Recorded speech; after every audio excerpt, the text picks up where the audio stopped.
Hello everybody, I'm Jane Considine and thank you for being here for the Right Stuff sessions.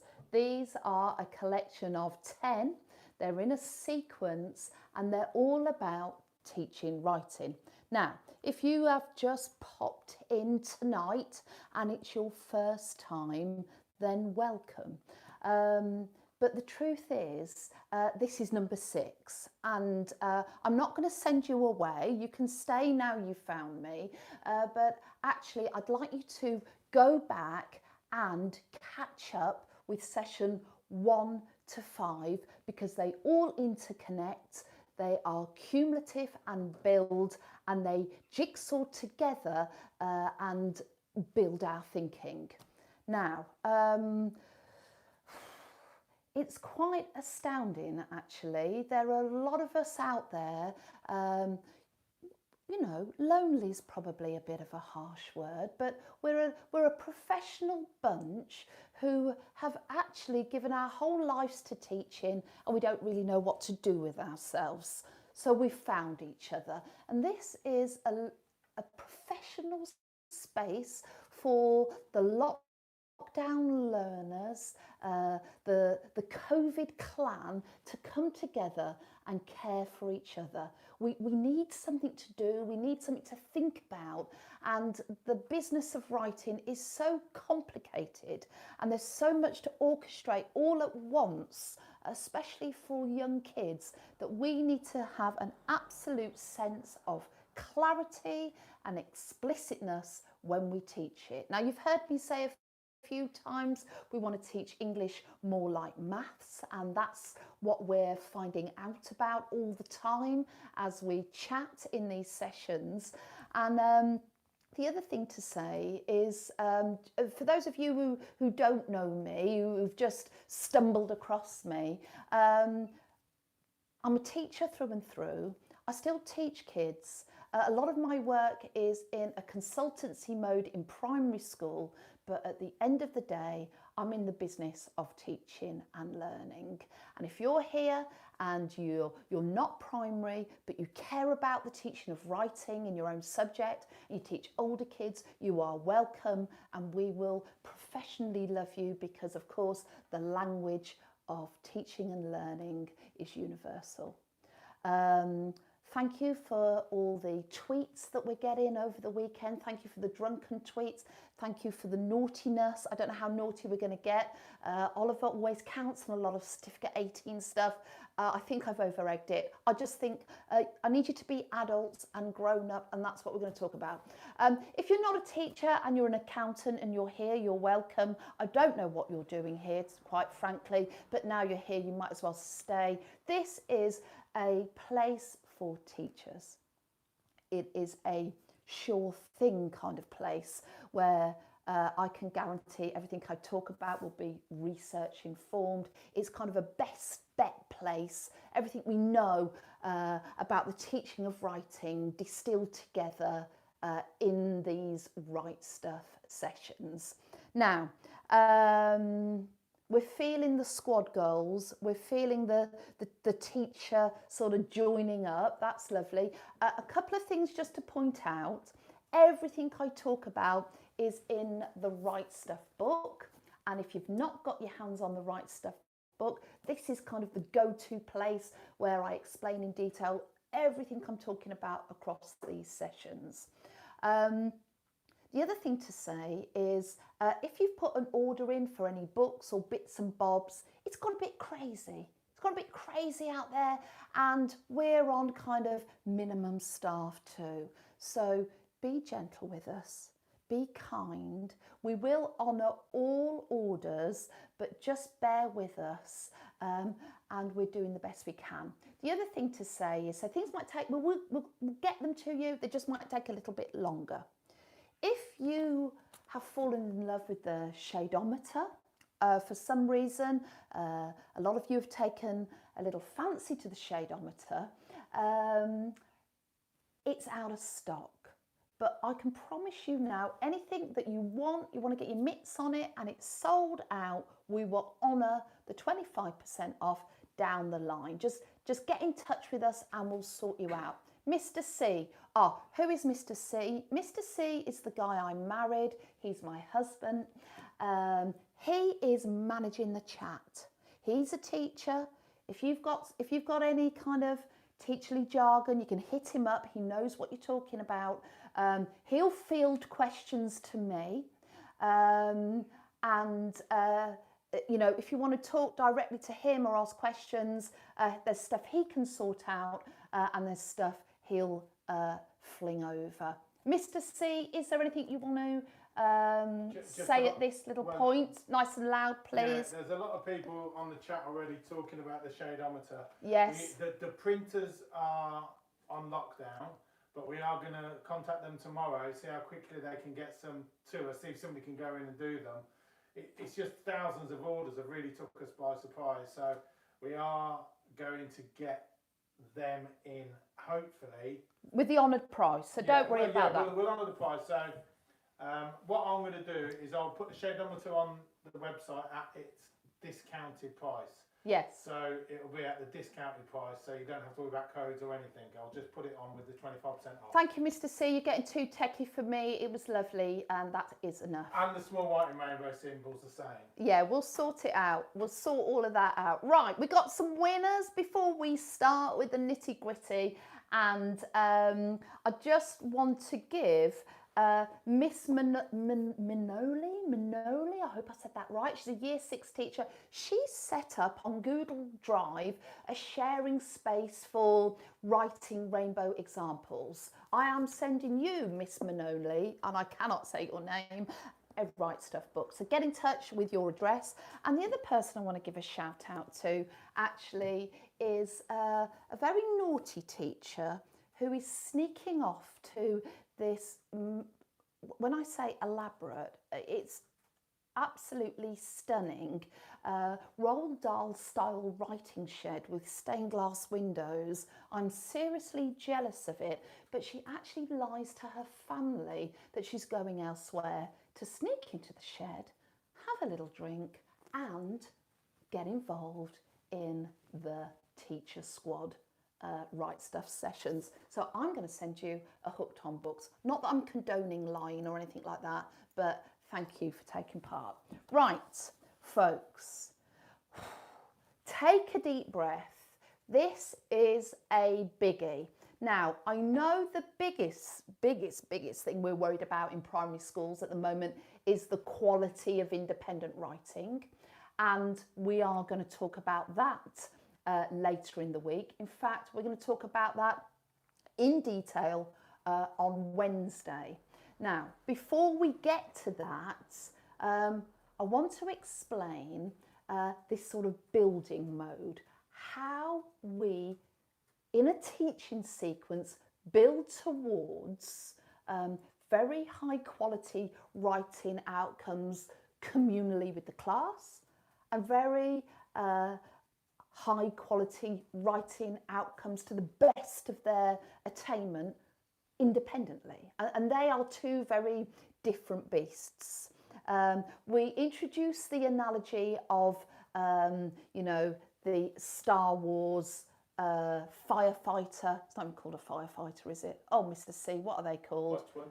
The Millennium, no, the big Falcon. one. Yeah, like Millennium Falcon stuff. You know, that actually we have to be so sure what we're trying to build and break it down very clearly for kids so they can also see what we're trying to build and they have a really clear sense of how it is building, because that is the biggest nightmare with English, how it builds over time and how it joins together. So there's quite a bit to think about. So first of all, before we talk about anything else, I am just talking now, before we get going, I'm just going to put a few sort of benchmarks in place because if we get too excited, we might lose our way.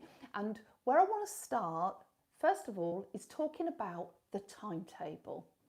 Now, it is very different if you teach in secondary, of course, but in primary, we are allocating chunks of time to certain subjects. Now we've got flexi on that, of course, as well.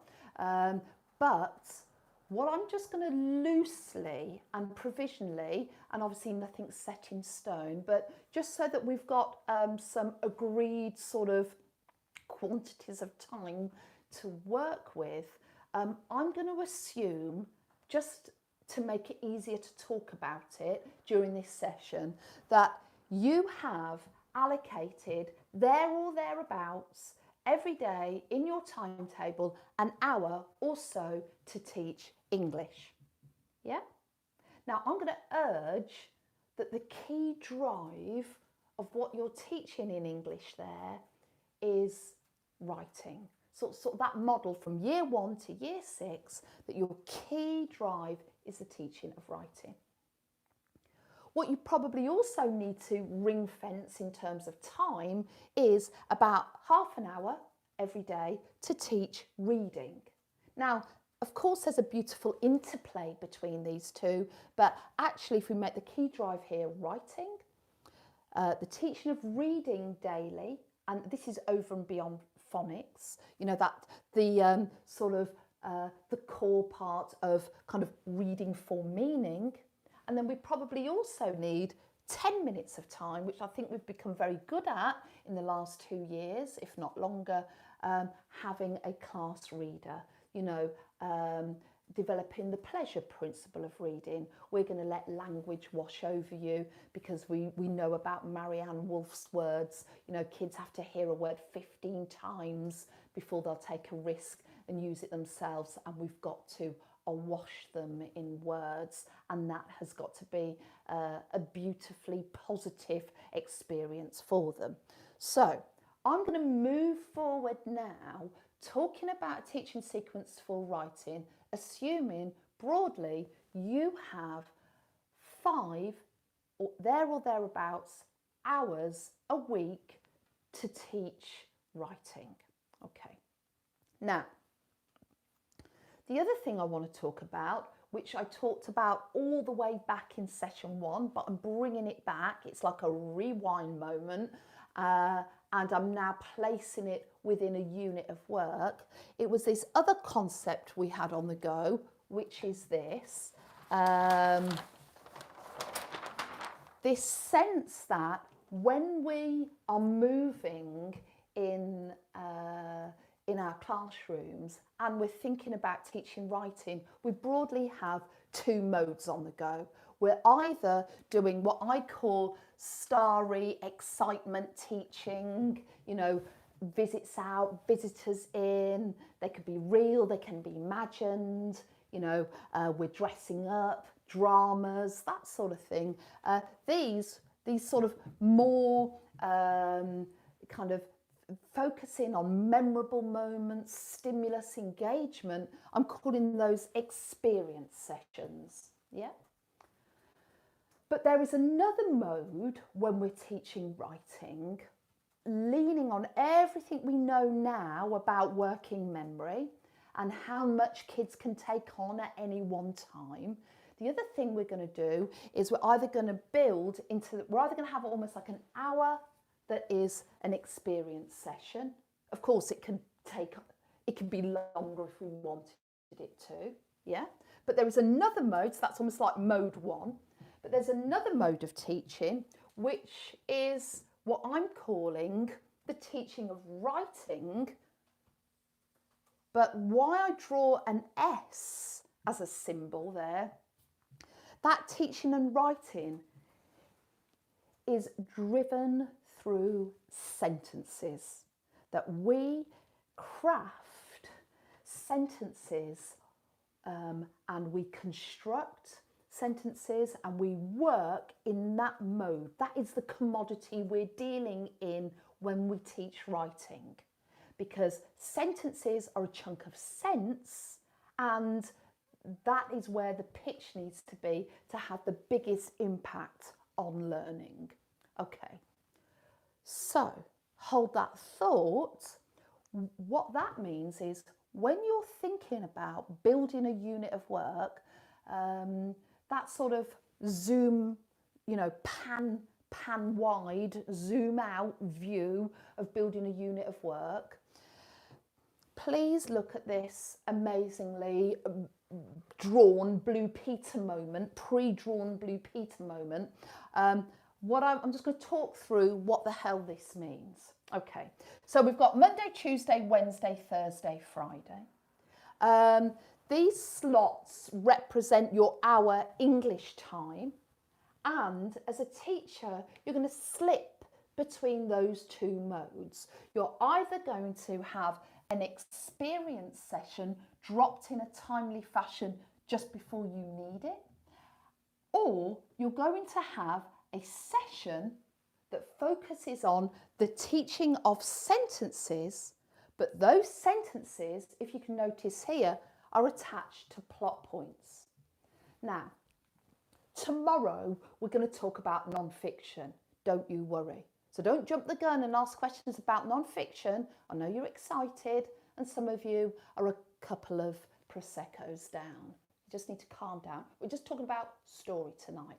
So we are making a lesson hooked around a plot point. So what I want you to notice here is you as a teacher making a decision, well, how many experience sessions shall I have? And in this unit, I've put in 1, 2, 3, 4, 5 experience sessions. And you'll also notice I've got 1, 2, 3, 4, 5, 6, 7, 8, 9 plot points. Now, what is a plot point?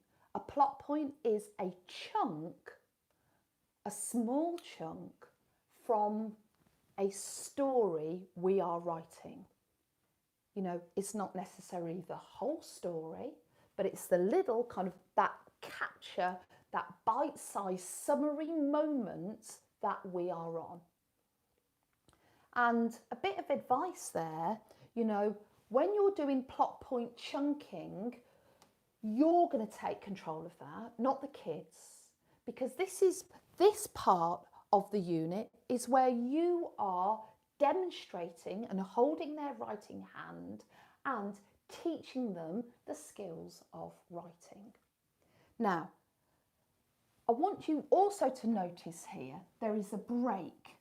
Once you've held their writing hand and taught them all the things you want them to do, then we need to move into another sequence, which is fashioning up their independent writing. And on average, you will need between about, I would say, 5 to 8 days, depending on your class, depending what they can cope with. And we're going to talk about that in detail on Wednesday. And that is a sequence for teaching independent writing.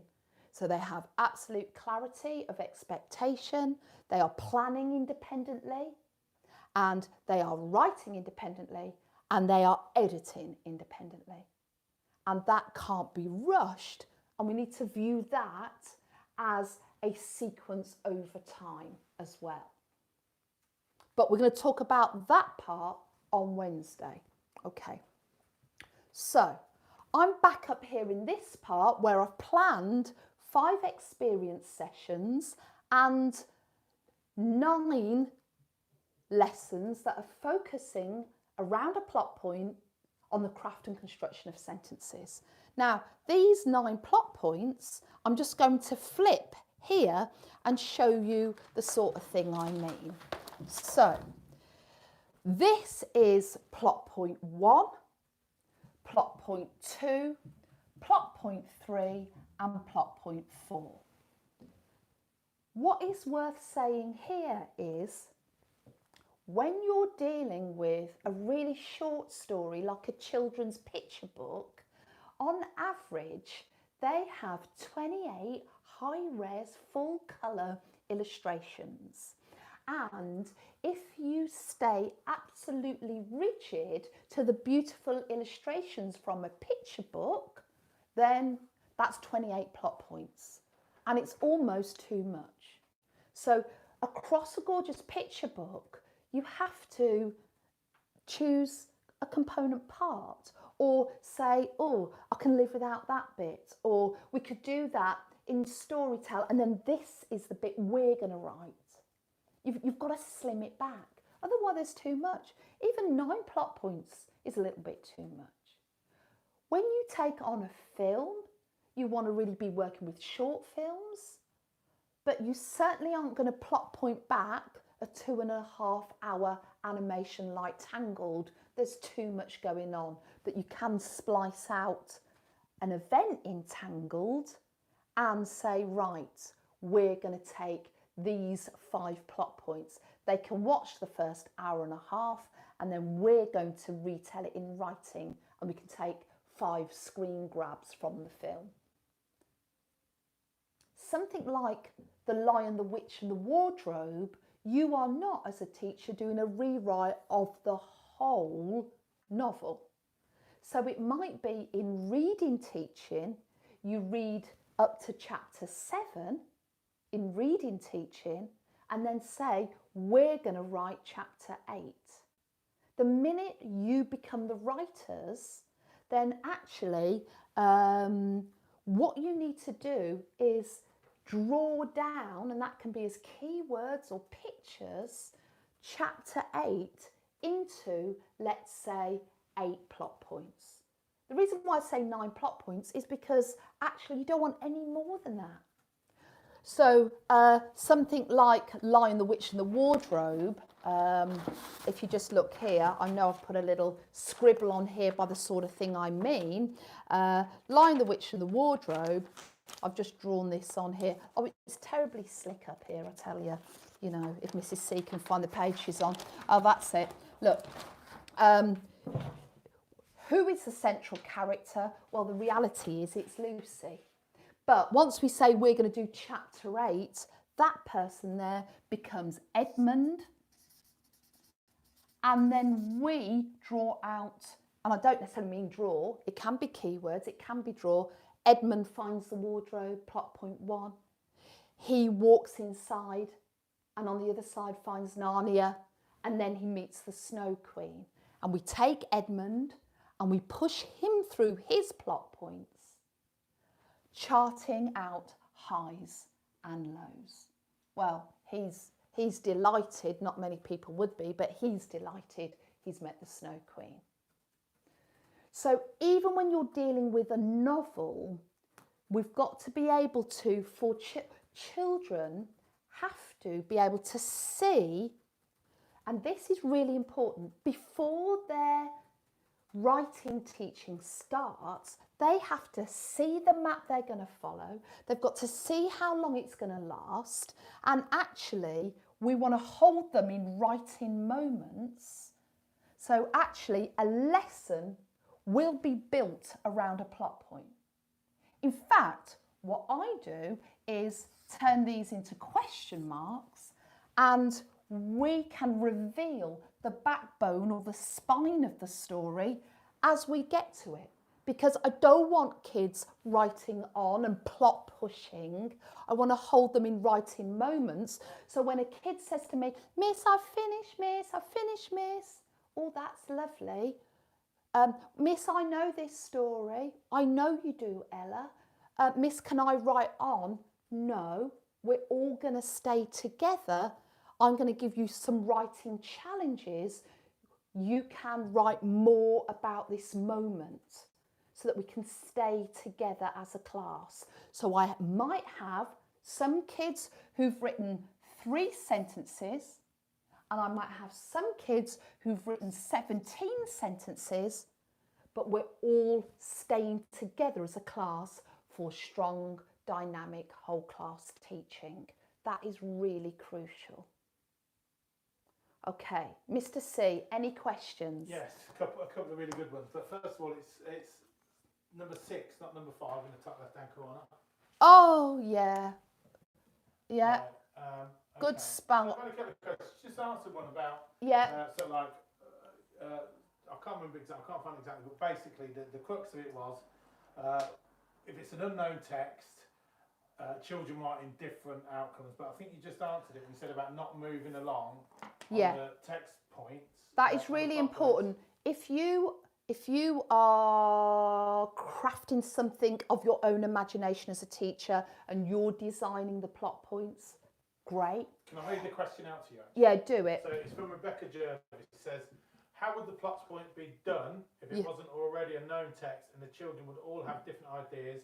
Would you just theme or style and create plot points together, or have them? Right, hold on. I got it. That's enough.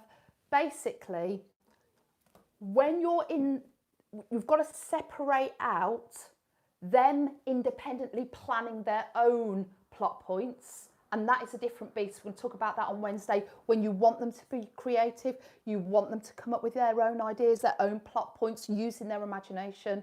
This is where I have to be a damn good teacher. I have to think about their differing needs. But one of the things that's going to make this strong for teaching is we are all on this plot point. And you're going to get writing challenges within this plot point. And you can't plot push. You have to stay here, and I'm your teacher, and this is the plot point we're on, Edmund going through the wardrobe. And that is really crucial. Right, hold that thought now, because I want to layer some more ideas on here. Okay, so before we even slip into experience sessions or slip into sentence teaching sessions, what kids will have, actually, let's make this even more obvious. I've got my unit of work that is based around 9 plot points. What kids will have on their wall is a narrative map. This map will have some components. It'll look like maths. It will have character highs up to +10 or smiley faces, and character lows down to -10 or a scale of sad faces. They will have this sense of, we know that we're going to be writing to 9 plot points or less. And so I can hold them in moments of teaching. I don't want them racing on. I don't want a kid saying to me, I've finished, miss. Thank you. Nobody's finished. We're here. We're here on our map, and I'm letting you know they're going to be 9 writing lessons. That doesn't mean it's going to last for 9 lessons, because I'm going to break it up with experience sessions. If you're thinking, I don't want 9 writing lessons, I suggest you have smaller plot point maps. Okay, so here, this is the first plot point, and I'm going to hold them in that moment. What we're going to do is also dovetail some other messages together for the kids, so it's really clear for them. A plot point makes a writing lesson. A writing lesson makes a paragraph. We are going to write a 9-paragraph story. Every plot point will make a paragraph, and that is also really clear for them and makes us much stronger and clearer teachers. It needs to be much more of an explicit mode. So a plot point makes a paragraph. We're going to go down the route of a plot point makes a paragraph, because actually, we've got sort of a rule of thumb. A paragraph can have 3 sentences all the way up to 12 sentences. And if you've got 12 sentences in your paragraph, for God's sake, start a new paragraph. But when you start one, make sure it has 3 sentences. Okay, so I'm on this plot point. What I'm going to do with the kids now is build this sort of bigger wing of modelling. You're under my modelling wing, kids. And it would go like this sort of thing. Right, kids. And we're going to talk later in the week about the lesson. The lesson, I think, is hitting us on Thursday, but I'll have to check with that in a minute. Ian might be able to help me with that. But here we are. Say that bit again, sorry. Oh, Mr. C, have you not been listening to me? Oh, I said, can you tell everybody when we're going to zoom into a lesson in detail? I think it's Thursday, but just double check. I'll just double check. Right, wicked. So basically here, we've got plot point 1, they're working, we're going to teach them under these bigger wings of, right, we're at this high moment for Little Red Riding Hood. She's smiling, the sun is shining. Right, kids, I am going to show you what I mean by opening here with positive dialogue. So the sort of thing I might model with the kids is this sort of thing. I hope you can see this here. Right, let's pin it here because it might fall off the board. What a beautiful day, Little Red Riding Hood exclaimed. So I will then be able to send them off to write a positive dialogue sentence. They can use any words they want. We'll look at that in how we help them do that in a lesson and how we encourage differentiation and deepen the moment. That's coming later. But broadly, just get the shape of this on the go, that we send them off to write positive dialogue and then come back to me. Oh, look, kids, we're still on this plot point. I'd like you now to write me a positive simile. So this sort of thing. Her cloak, so hopefully this will pin across here. Her cloak was like a red kite fluttering in the breeze. I want you now to go off. Obviously, I'm not talking in detail about, how we support them in all that sort of word collection, phrase gathering, language stuff. That's coming in the lesson. But broadly, this is Mrs. C's positive simile. Go off and write yours. And then but can you see how the lesson is chunked into sentence, sentence, sentence? Within that sentence teaching, one of the guiding principles will be giving really good demonstration writing. And if you look at a sentence stackers session, you'll see me doing the look inside the writer's brain. I need you to see my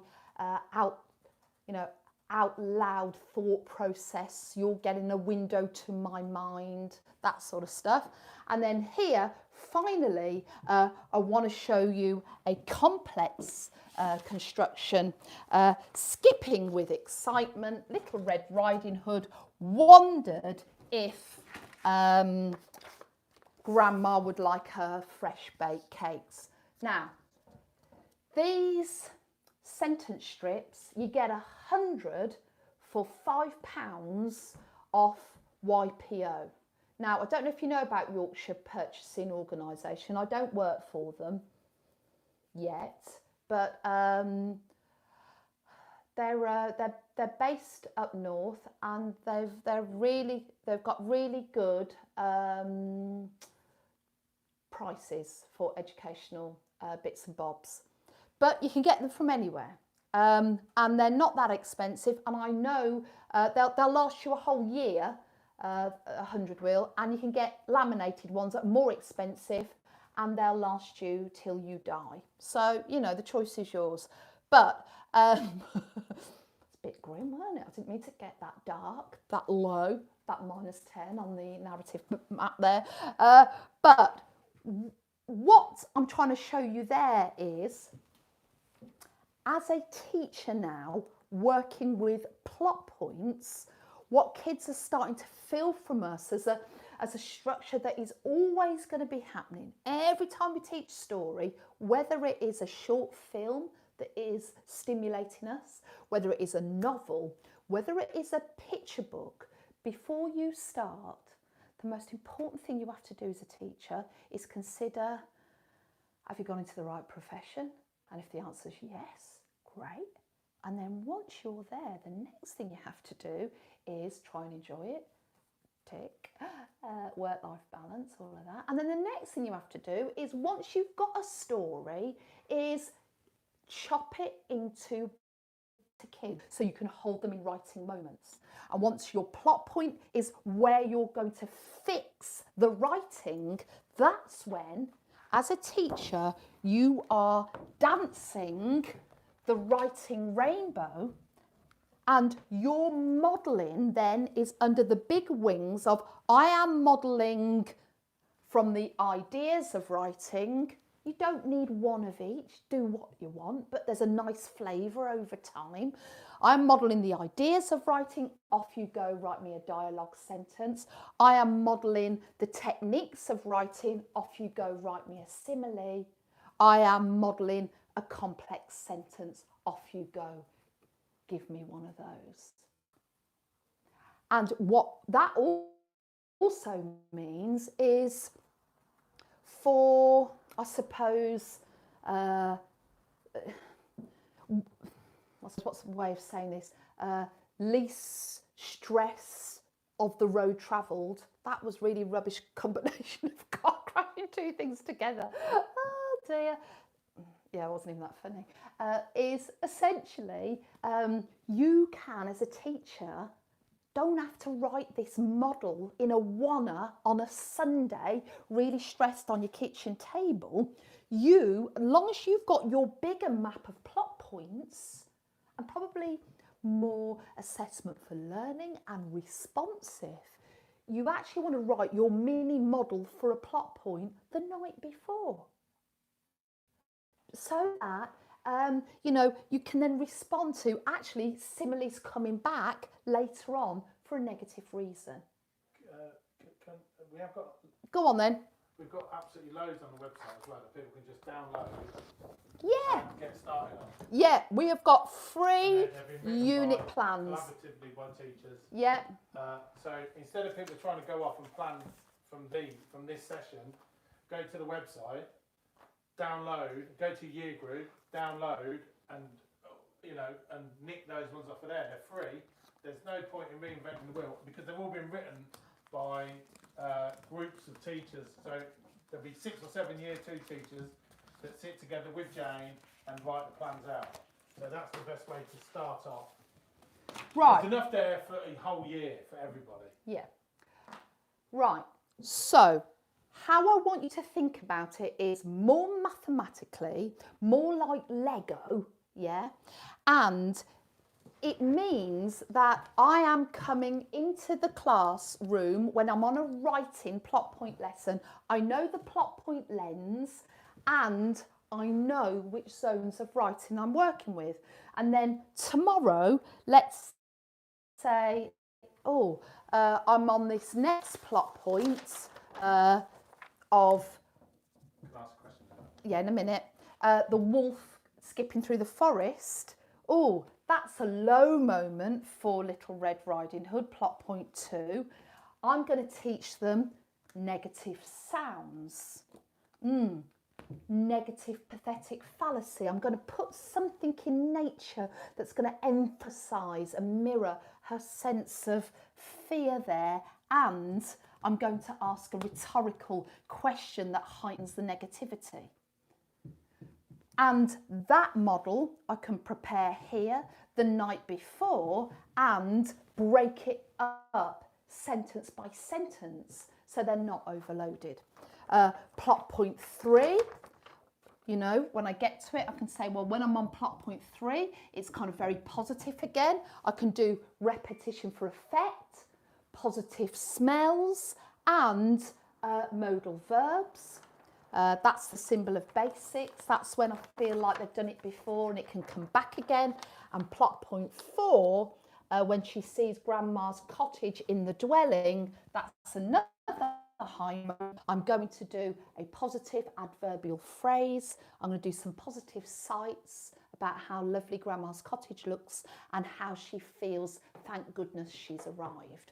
So it's that sort of Lego building sort of instruction manual so that kids can think about, they can focus on a leaves together.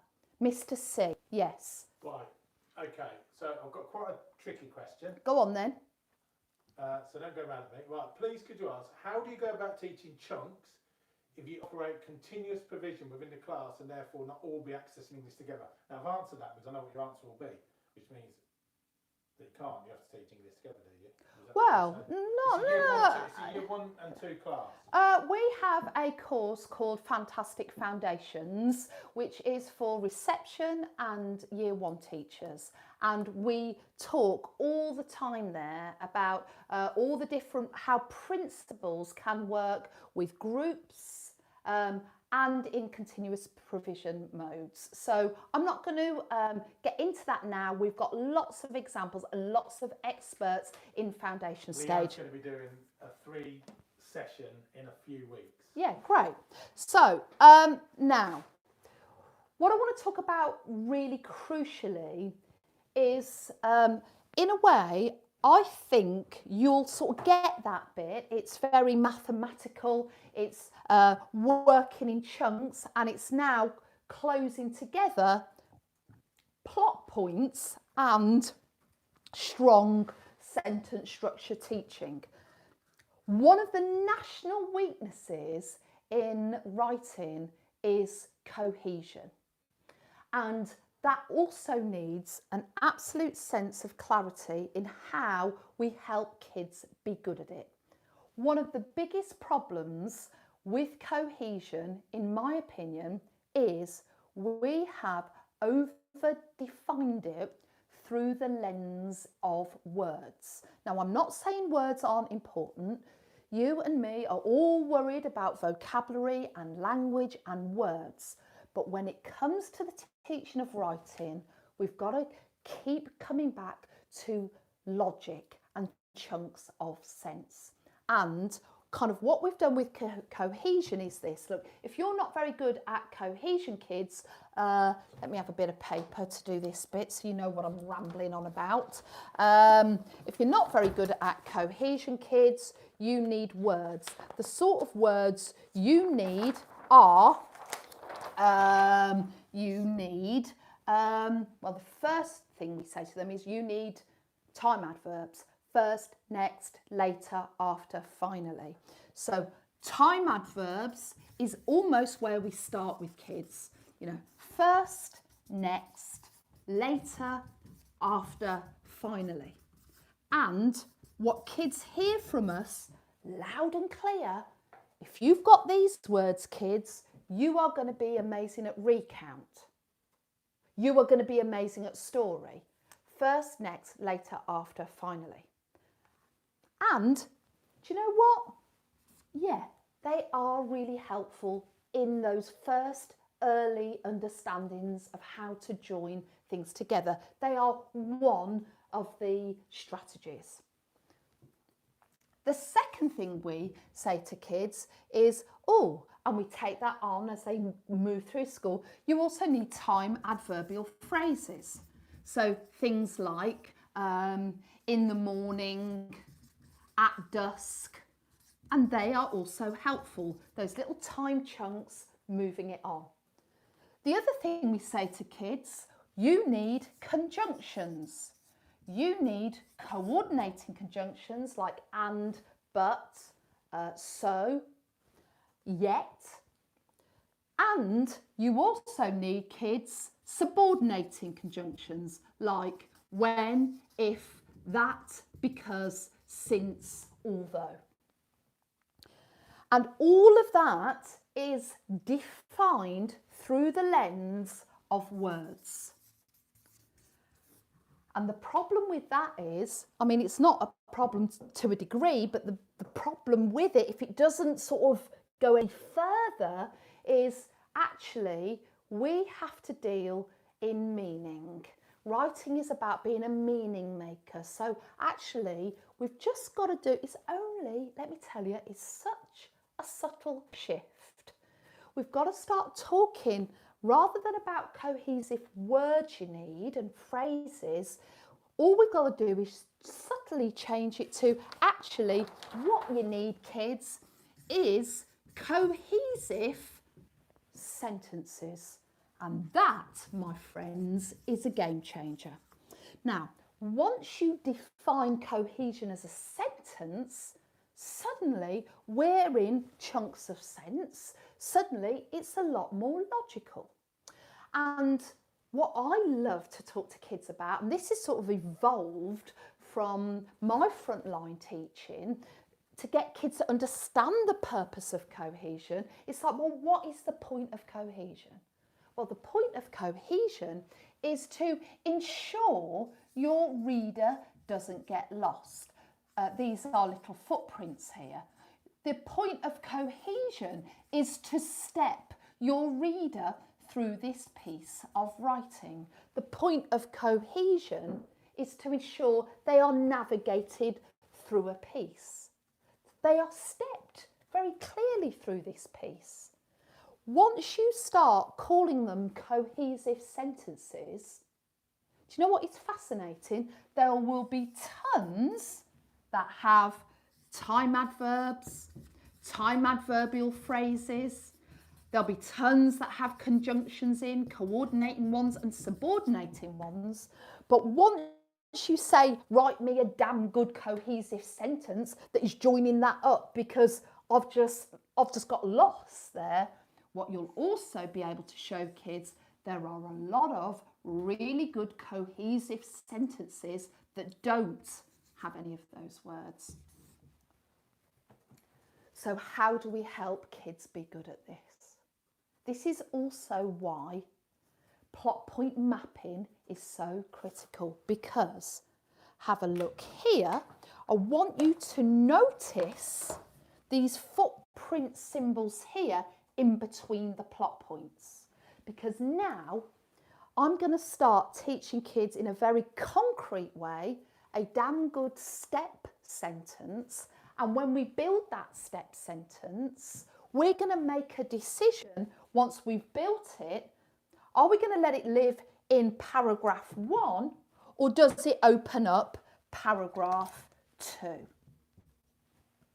And that will be our writerly choice. So, for example, blue tack crisis, Mr. C. If you do not order me, no, he says that every time the camera goes off, he says ordered. And I know he says that just to keep me happy. He knows the way to my heart is blue tack and about 48% vodka. And I'm afraid he's only helping me with half of my requirements for this happy marriage. Right, blue tack. I'm just doing a bit of upcycling there. Ah, yes. Let me just show you the sort of thing we can do. Oh, do you know what? I make myself ever so cross sometimes when my strips go upside down. Oh dear, there's a joke there, but I'm sure it's awful. Right, here we go. We could have a step sentence, a cohesive sentence in between plot point 1 and plot point 2. This is what I'm calling a step sentence here, look. She walked deeper and deeper into the woods. Now, you can see that has a conjunction in it. It's got a coordinating conjunction. But the fact that I've had to build a damn good sentence, that's probably the harder part. But showing kids that cohesion is about sentenceness is just a game changer. You know, I'll talk about this again in the Greater Depth Writer session on Friday. It is so important. The other, let me have a little look, blue tack crisis still. The other sort of thing we could have is something like this. This is your classic cohesive sentence that starts with an adverbial phrase or a prepositional phrase, that sort of way, you know, that. So in the distance, so this could join plot point 1 and plot point 2, this step sentence. In the distance, she could see a fruit tree. Our decision would be, do we want that to finish paragraph 1 or join on to paragraph 2? That's up to us. But look at that really good step sentence. But what I love is once you start trading in step sentences, you start opening up kids' thinking to actually, we can write damn good cohesive sentences without adverbs, without adverbial phrases, without conjunctions. So this sort of thing. She continued walking. And for me, that is that confidence and clarity we can give to kids. You know, with really young kids, we could have all of our step sentences pre-written and just make choices of where we want to put them. And in year 3, let's say, we could have half of them written and they've got to do the other half. But as they get older, we could get them to write all of them. But what I love, you know, I don't know what her name is now, Liza Manoli, she's collecting a bank of stuff that's going to help us. Babe, collect us some step sentences. Get on that Google Drive a footprint, because actually it's it's those things that, you know, it's not high, it's not low, it's just keeping the kind of backbone, stepping us through the backbone of the story. Okay. My final point is going to be this, actually, and it comes back to this idea around sentence stacking. Now, I know some of you have seen sentence stacking on Facebook. Some of you have seen sentence stacking on Twitter. If you don't know what sentence stacking is, put the hashtag sentence stacking into Twitter and you'll see loads of examples. Basically, I'm going to tell you what sentence stacking isn't. Sentence stacking isn't the teacher's model. Sentence stacking is the children's work. And what we want to do is get to a point of what I'm calling true triangulation with writing, where it goes a little bit like this. Okay, it is that sense when we're on a plot point, when we're on a writing lesson, so we're just going to follow this down now. Oh, I'll tell you what else I need, Mr. C, if you buy Miss Stationery. Probably, you know, like some Post-its or some colour little tags so I know, right. So like working this through now, this is almost like me coming to a summary of it. We're on a plot point. This is our sort of how we're mapping out our unit. Here's a plot point. A plot point is actually on a map that kids can see. We don't let them see all the plot points. We let them meet a writing lesson and that question mark will get turned over. When we're on a plot point lesson, so let's say, for example, we've turned over plot point 6, and here it is, plot point 6. This is where Little Red Riding Hood is starting to get a little bit suspicious of Grandma, thinking, your moustache looks bad today. We know a plot point makes one paragraph, and as a teacher, I am now leaning on the 3 zones of writing to be a modeler of sentences. And I'm going to model a sentence that begins with 3 action verbs ending in ing. Breathing, snorting, drooling. Grandma was louder than normal. Off you go, write your version. I'm going to model some very informal chat. If only you'd come closer, dear, she whispered. And then I'm going to model some alliteration. Shaggy hair, sharp teeth, shady eyes. Was this her grandma? I'm going to send them off to write those sentences, but I'm not going to send them off as a lump. It's literally going to go, give me 3 action ing verbs at the beginning, off you go with negative intent, come back to me. Give me some dialogue from Grandma, quite chatty, informal, off you go, but really it's the wolf.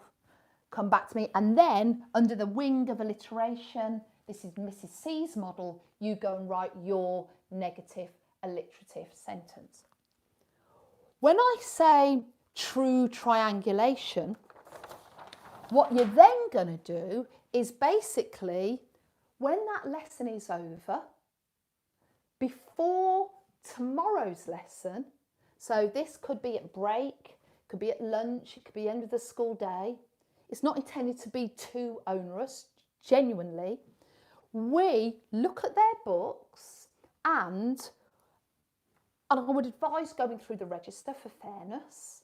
And we'll go, right, we've looked at, it's Maisie's turn. Let's take Maisie's action in words. Yeah. Let's take Nimrat's, I can't remember the other thing we've asked them to do there. It's just escaped me, can't remember. Let's take Nimrat's alliteration. Oh yeah, I remember. Chatty informal dialogue. And let's take Oscar's dialogue. And what I want to do then is write up Nimrat's lovely sentences without any mistakes. I know what they meant, and kids are then able to see that is Mrs. C's modelled ing sentences. That is Maisie's sentences that are now written beautifully on our class collaborative story. And this is mine in my book. So they can begin to have, I was talking earlier about compartments, that understanding of simile, because they have so many worked examples. They have Mrs., they have their own, they have Maisie's, and we create a class collaborative piece. So Monday's sentences from plot point 1 go on the wall, followed by Wednesday's plot point 2 sentences going on the wall. It's this sort of thing. If we go back over here to plot point 1, let me just clear my board so you know what I'm doing. Earlier, I modelled, a very positive bit of dialogue, but now we're going to go, wow, look, there's Thomas's, and I credit him. I go, thank you, Thomas. So you've got your one in your book, you saw mine, but this is Thomas's. It's gorgeous out here, Little Red Riding Hood said. And then this is Aaron's idea, and it's lovely. Look at his simile there. Her cloak was like a bright butterfly flitting through the foliage. Thank you, Aaron. Blue Tack Crisis, ahoy. Can I have a drink yet? Don't know, soon. Damn it. There you go. So that's Aaron's. Thank you, Aaron. And I've seen some lovely examples of that where kids have got their faces on and a thumbs up, especially if they're really young and they don't know it's them, they don't know they've written it. They had help by Mrs. Gibb, that sort of thing. And on our website, we've got free downloadable little thank you, fill in their name for that awesome sentence.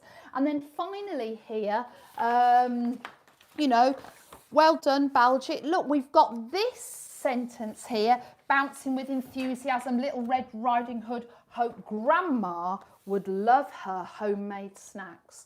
So actually what we're getting all the time is this build-up of their understanding through those lenses. They know how long their writing's going to last, and we have that clear sense of we can take you to that point where we've got to teach you so much about the intent of writing so that we get you to a point where, if we go back to this map here, this from here, we're saying week 1, week 2, and 4 days of week 3, we are teaching you to plot points, you're understanding paragraphs, you understand the 3 zones of writing, we have a real sense of cohesion being about sentences, and we are all going to finish together.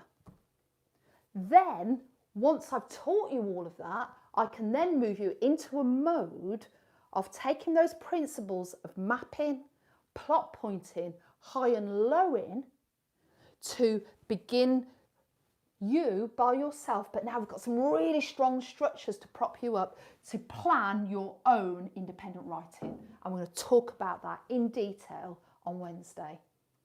Any questions, Mr. C? There's been a few questions earlier on about independent writing. How, Yeah. you know, do they imitate exactly what you've written, or are they drawing from it? But you're going to cover that later on, I aren't you? think in the I think there's a, when I come to the lesson on Wednesday, we've got to have, freer, more open models.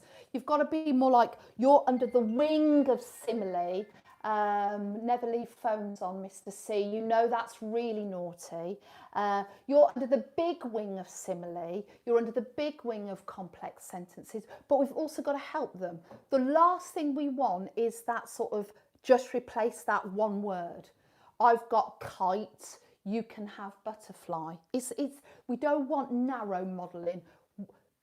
Before we model, and that's what we're going to do on the lesson, I'm going to show you how you've got to really prepare them, not to just mimic one word class, that actually we can put in a lot of prep so we can show them really big choices. I'm going to also show how deep in the moment can really get our kind of bright, high-attaining writers to really fly and show what they can do as well. Somebody's asked about, and I've just quickly answered it on here, about sort of going through spelling, but I've said on here about you can do that during your modelling, when you're modelling. Yeah. I've written a really extensive book about spelling, but it's still been on hold at the moment, so that might be coming later. But any opportunity to talk about spelling en route, and of course any dedicated time that you do give to spelling, remember, and I've said it before in a previous session, you must root it around the science to root words where you take the pressure by sevenfold. If kids know root words, then they have to just learn 11,000 rather than the, thousands and thousands and millions. Okay, folks, we're going to leave it there. Not yet, no. Oh, sorry. Go on then. Last question though, Mr. Right. C. Okay. Are you discussing editing later on in the week? Yes, it's already on the plan. No, it's on the plan. It's on the plan. Mr. C is losing sight of the plan. We've got a session called independent writing and editing. He should be telling us what day that is. Yeah, good boy. Yeah, we've got independent writing and editing as a full session. I think that's on Wednesday. We're going to talk about this sequence in a lot of detail. Thank you. Before you say goodbye, can you just remind people about the website issues? Why don't you, Mr. C? Because they can't. You've got a microphone on, I haven't. Good boy. Can you just remind people about the website issues, and that we are going to get people on, all these orders on track. But we're also in lockdown, hence why you're in my studio and not in your own office. Also, the other thing was about the sale ends officially tonight, but we are carrying it until tomorrow. So could you just sort of reiterate that, please? I think he's said it, hasn't he? Thank you, everybody. You've been a delight. And I will see you here tomorrow, which I actually think is going to be our biggest hit night, because it's about non-fiction. And let me tell you, non-fiction is a nightmare. We know it's a nightmare. We always think it's going to be easy. It's never easy. We're talking tomorrow about non-fiction. Thank you very much, everybody.